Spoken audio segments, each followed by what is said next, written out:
जय हिंद।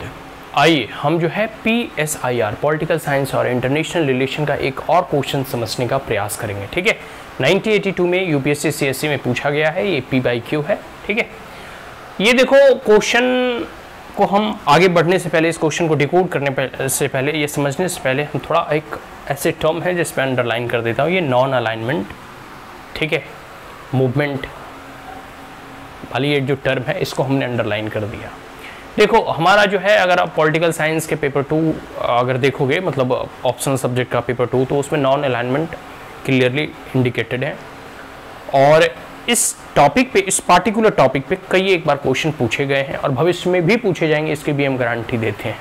ठीक है, मतलब इंपॉर्टेंट टॉपिक है। अब देखिए हम क्वेश्चन समझते हैं।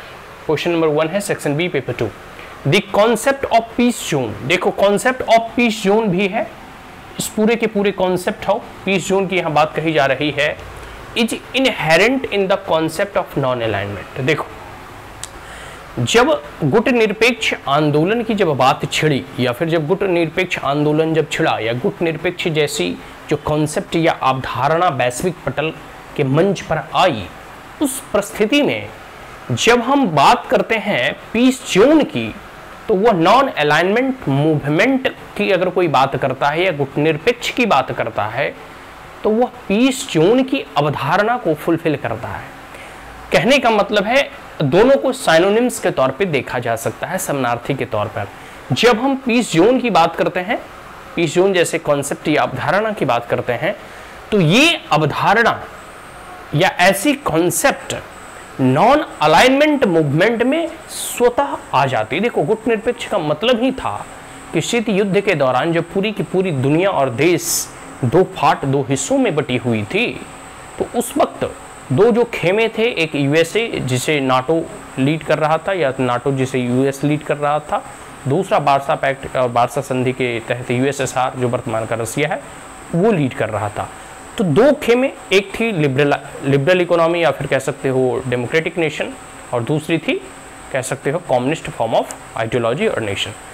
तो ये जो आइडियोलॉजिकल कॉन्फ्लिक्ट था, आइडियोलॉजिकल युद्ध थे, शीत युद्ध था, इस दौरान जब दोनों देश में कई बार जो है, जैसे आप क्यूबा क्राइसिस के बारे में आपने पढ़ा हुआ कि किस प्रकार से वहाँ एक प्रकार से न्यूक्लियर संकट खड़ा हो गया था कि अब परमाणु युद्ध हो ही सकते हैं। ठीक है, तो उस परिस्थिति में ये उस कह सकते दौरान अगर हम पीस जोन की बात करते हैं कि कौन सा ऐसा विश्व में या पृथ्वी पर कई एक ऐसे देश या कई एक देश या फिर कई एक पूरे के पूरे पृथ्वी के भूभाग जहां पूरी की पूरी तरह से शांति है, और उस जोन को हम पीस जोन डिक्लेयर कर सकते हैं।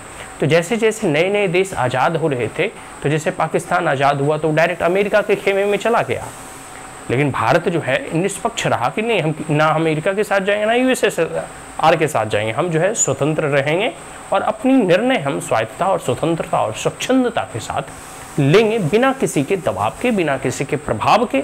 ठीक है, तो हमने गुट निरपेक्ष की बातें रखी।